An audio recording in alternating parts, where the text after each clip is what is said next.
మత్తయి సువార్త 5వ అధ్యాయం 43 నుంచి 48 వరకు చదువుకుందాం. నీ పొరుగువాని ప్రేమించి నీ శత్రువును ద్వేషించమని చెప్పబడిన మాట మీరు విన్నారు కదా.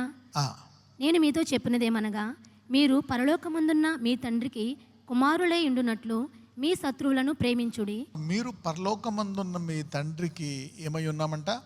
కుమారులై ఉండునట్లు. అయితే ఇప్పుడు మనము కుమారులయ్యాం, అది మన విశ్వాసం, మన నమ్మకం. కానీ అది బయట కనపడదు. ఇదే ప్రాబ్లం.